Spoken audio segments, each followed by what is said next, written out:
What's up, everybody? Welcome back to another Zenless on Zero reaction. Today we have the Thrall and Sobek boss theme. This one was requested by 78 in the comments of the last video, and a lot of people agreed that I should listen to this. Also, Moaz said in a comment that I should wait until the official release, but I'm not going to do that because I have a schedule to keep up with recording, so it's their fault for not releasing earlier officially. I'm too impatient to wait. I have a schedule that I record on, and I'm not going to be pushing it off just for an official upload. I'm going to listen to this one. So this is the Finding Purposes upload as per usual when it comes to these. And without further ado, let's go!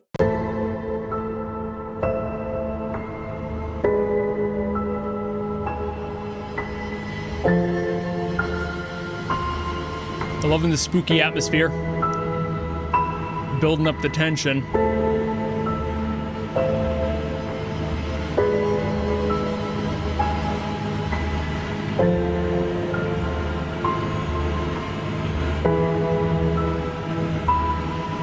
I think the best part about this is I don't know what the tension is building up to.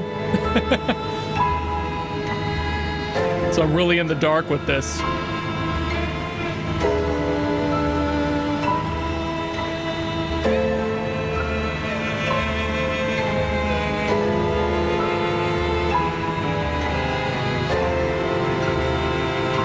It is giving a tragedy, like a heavy, heavy tragedy.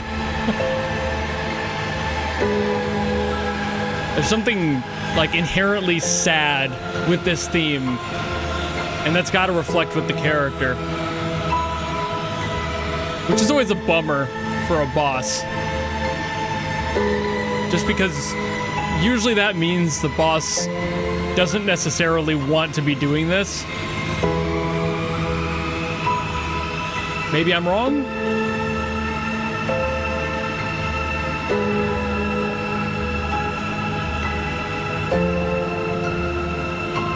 At first, I wasn't sure if it was just going to be like a spooky sort of energy, but they shifted pretty quickly to this like heavy emotional weight.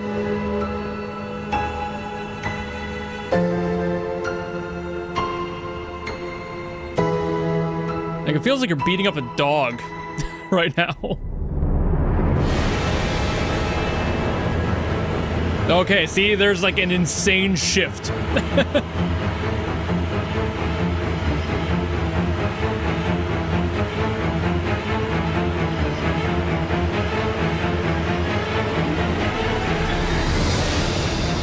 Okay. Demon dog.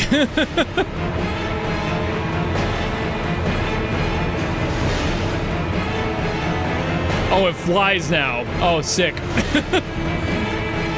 Yeah, that reflects the intensity well. Very well.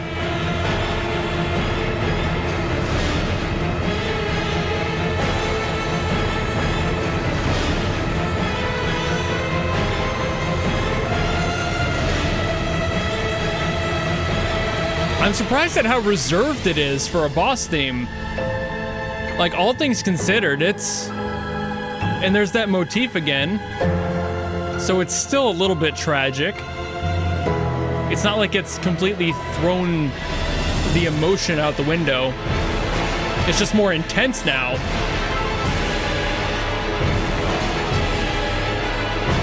God, that heavy brass too.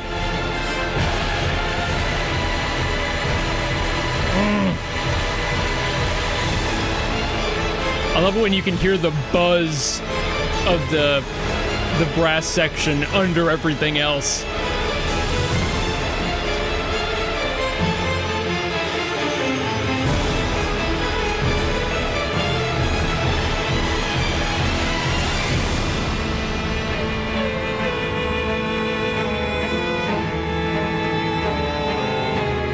I am very intrigued by this one because of how reserved it is.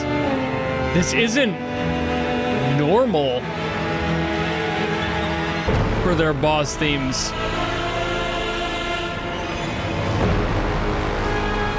Those scrapes in there, yeah, those sharp spikes, like, that's like pain in orchestration usually.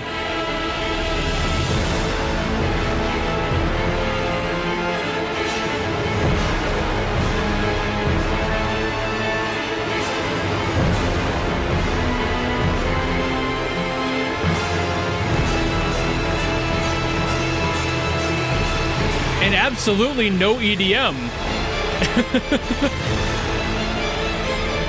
I think that's the most surprising part. They're really sticking to the, like, tragic orchestration.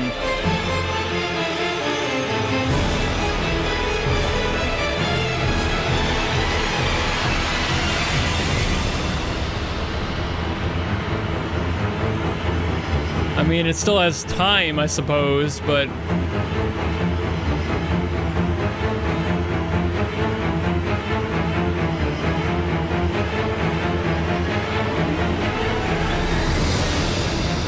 I'm starting to see how this guy is, like, using this thing.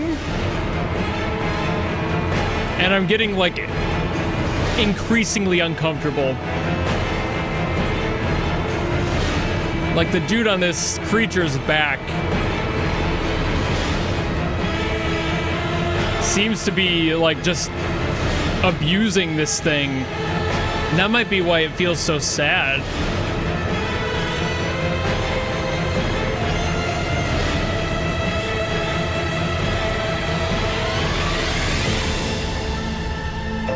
Like, I'm not saying that this thing doesn't have evil tendencies on its own, maybe, but this really feels like it's being used against its will every time he, like, stabs it in the head and makes it do more.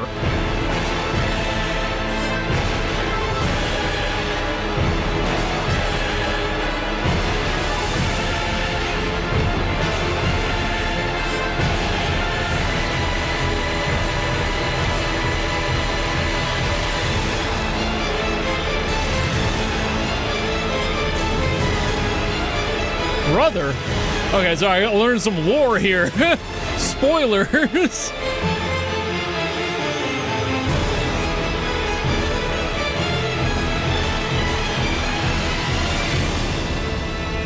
To be fair, I have no other context of that, so...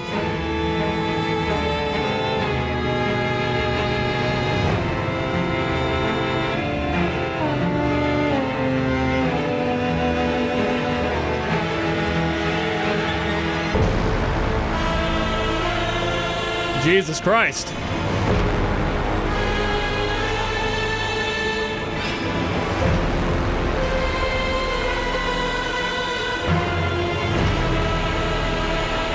God, the animation is so good. I'm getting distracted. It's so well choreographed.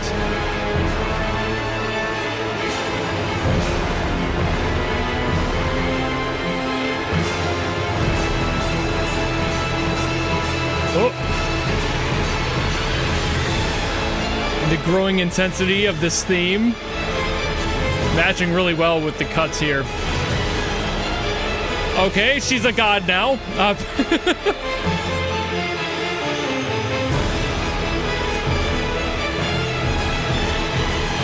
Face the dance of 10,000 swords, bitch. I think he's dead. Man, okay, so now that recontextualizes the tragedy to me. Is at first I was thinking it was just him and the creature, and that seemed kind of what the core of it was, but that ending part, now it's on them. The whole focus shifted to those two. What in the Soulsborne universe was this theme? I'm really still reeling about the overall choice of going full orchestral on this. It was so foreboding. It had so much pressure to it. It was just so demanding of every ounce of you to listen to this. And again, without the context of exactly what's going on, I'm confused a little bit, but my best guess here is shifted from thinking that he was just abusing whatever this creature was. I don't know what those are. It looked like the average monsters in the game, just, you know, something he's controlling and making it subordinate to him. And it's just like, okay, so that might be a thing, and maybe it is against its will, so that could have been it. But then again, that second part with the whole factor of him being her brother and this relationship going on, I'm wondering, because he had like the eye things going on, that isn't like an ability. Like, I wasn't sure if it was some sort of just standard ability this guy has that like makes him see faster or something. But now I'm like, okay, was he like taken over by something? Like basically possessed by some sort of dark entity in some way, shape, or form. I did see that the title said the creator embryonic form, and I'm like, what the hell is that? But maybe me, this is like a precursor to the creator's theme that I've already done a reaction of, which I suppose would kind of make sense because that also shared a similar vibe to it, but this one just had so much more tragedy to it. It was really just, it was almost Shakespearean in a way, how tragic this was and how much the song was reflecting that, and it was painful. The song had so much pain in it. It didn't seem like anyone wanted to be involved, and that's why I thought that relationship was going on with the guy and the creature. I thought that there was some abuse happening there, but now I'm wondering if he wasn't pulled against his own will and forced to fight against people that he knows and loves, and is just, you know, a puppet in this whole situation. And it's like, God, that makes it even sadder, you know? Like, I know, again, those creatures are probably just one of the other many creatures that are in this world that are already some degree of evil anyway, so it's like, okay, well, sure, but that doesn't really mean that, like, I like seeing something that's like a little mutated dog getting, like, forced to fight over and over again. It was just constant, and that's what was kind of bugging me with that.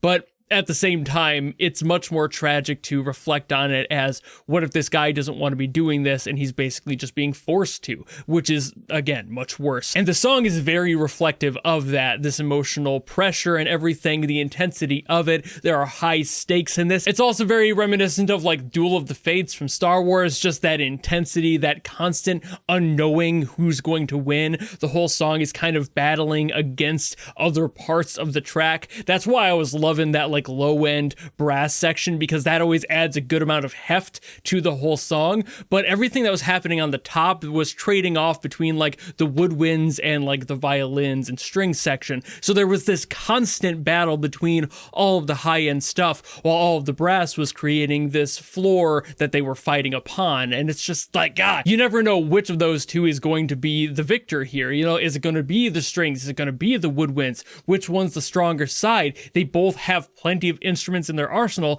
and they're so intense and they're so busy. Like in concept, woodwinds can move a little bit quicker, they can do faster finger work than the strings can, but the strings hold so much more pressure and tension, so there's this energy underneath it, and you're not sure which party is being represented by which. You just have to wait and see which one, you know, wins out at the end of the song. But then we really didn't get that because it resolved and there wasn't a tension that lifted that led me to believe anything was still going on. It was just the end of this fight. We saw who won, you know? We saw that, frankly, in this context, I would say probably the woodwinds would have won, the lighter, faster, more agile option, compared to the more, like, domineering sound of the strings, which would clearly be the brother and the guy with the eye thing going on in this scenario. It's very intense.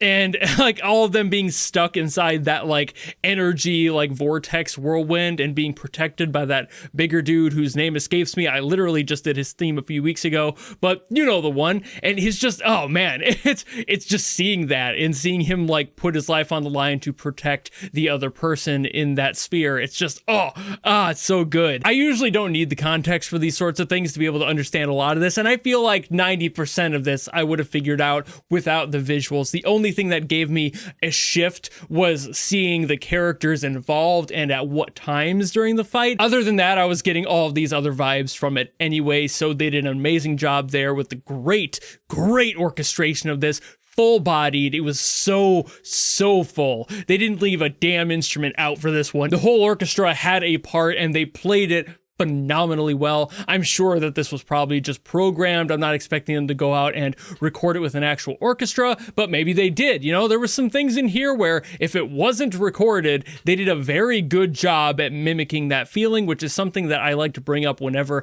I notice it, because man, it is so hard to get those like human factors of play into any sort of programmed piece and any sort of instrument, especially ones that are a little bit more finesse heavy. You can almost always tell when it's somebody actually playing a violin versus something that a VST chucked out, because sure, a lot of them are built off of existing recordings, but it's hard to get those to sound smooth and the transitions to feel natural. But you can also do that a lot easier with things like brass. That's why they're so famous to use, and in general, like percussive stuff like that is pretty famous for that as well, because you're hitting something, right? Most times you're going to hear the one sound. But I digress on that. The song was gorgeous. It felt fantastic. Great orchestration orchestration. I love it when they lean into this instead of going the EDM route, which I also adore. Do not get me wrong. As I'm sure a lot of you who have watched these videos for a while know, I love that shit. It is one of my favorite things to have all of that EDM energy in there. It's just so sick. But when they just kind of throw that out the window and go, no, we're going to take this seriously. It's the same thing as like when the person who's smiling all the time and goofing around suddenly isn't. It's like Spider-Man when he takes off his suit and goes as not Spider-Man, but Peter Parker to the fight. Then you know you fucked up. But I think I've said all I want to say, so thank you all so very much for watching. If you enjoyed this video and you want to request something else from Zenless, by all means, drop in the comments below and I will do my best as always to get to those. Or if you don't want to do any of that, maybe just want to follow me and support me for more stuff coming in the future, you know how to do all that, and I will see all of you in the next video. Goodbye!